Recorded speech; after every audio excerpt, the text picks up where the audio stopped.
Well, with behavior-based interview questions, what employers are doing is they're looking at past behavior to get a predictor of future behavior. Let's say they ask, can you give me an example of a time where you took initiative to solve a problem? They want to hear a story about where you took initiative. And you need to organize that using the STAR technique, where you can talk about situation, task, action, and result. What I see a lot of students tend to do is they'll tell us a great story and forget the results. That's like watching a great movie and not seeing the ending of it. Well, the STAR technique helps organize their thoughts. Behavioral interviewing is telling a story. You're telling us a story, you're setting up the situation so we understand exactly what you're doing.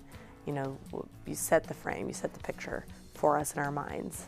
The task is, you know, what was the problem, what was the issue, set that piece up. And I want to know what you did, not my manager did this or we did this. I want to hear a lot of what did you specifically do? And the results, how did it end?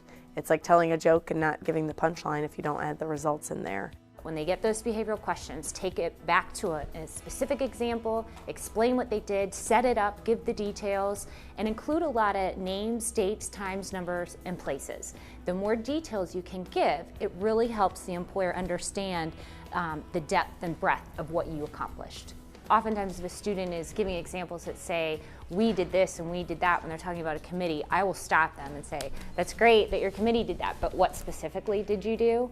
And what I find oftentimes that they didn't do anything. You really want to kind of go through your resume, go through even go through the last couple of months of emails that you've had from student organizations, from your work, from different classes, and really get into the detailed, 1 or 2 or 3 detailed stories that you can tell, that you can actually know exactly what happened, exactly what the concept was, who was in the meeting, what the real problems were, what the detailed actions were, and not only what you did, but some of the options that you considered or that group considered before making the final decision, and then details in terms of what the result was.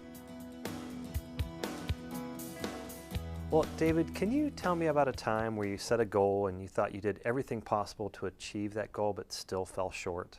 Sure. Actually, I had a similar experience to that during my internship during the summer of 2010 with UBS Investment Bank. I was working in their global healthcare group, and really one of the first type of tasks that we had was working with one of our major clients on a merger model. So we were doing a pitch for them and coming up with a hypothetical merger situation. And my task was to create the merger model and come up with the analysis so that we could show them our numbers so that it made sense. So one of my senior associates came to me and said, David, you know, this is your task. Go ahead with it. We're not going to help you out. Do your very best, and we'll come to you at the end of the day. So I literally spent the next, I would say, 12 hours of that day working at a computer on my merger model, which I thought, man, you know, I've spent 12 hours.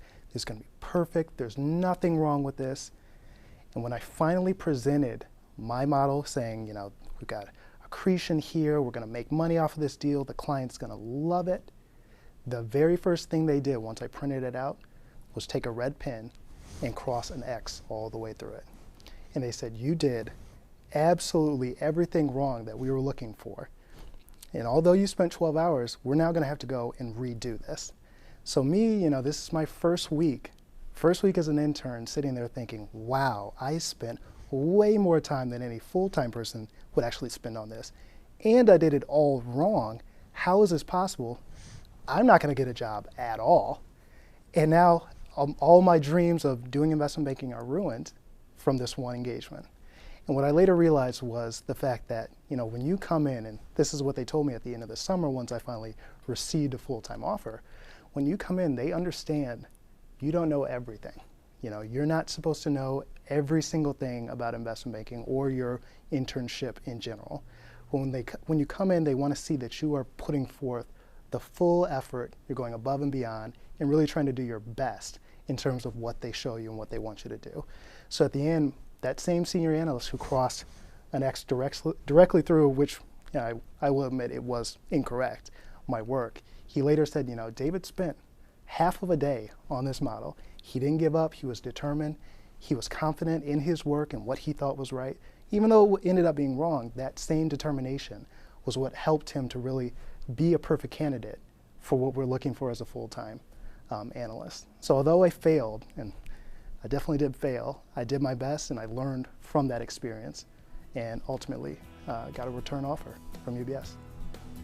First, the candidate provides information about his project for UBS and the amount of time and work he put into the project, which helps the interviewer gain a real understanding of his efforts and the value of the task. Next, the candidate structured his example using the STAR technique: situation, task, action, results. Situation, explaining his UBS summer internship with the Global Healthcare Group. Task, explaining the merger model he was developing for a client to share UBS's financial expectations for the merger. Action, the amount of time and effort he put into the project. Results, the lessons learned from his mistakes and how he overcame these failures to receive an offer for full-time employment.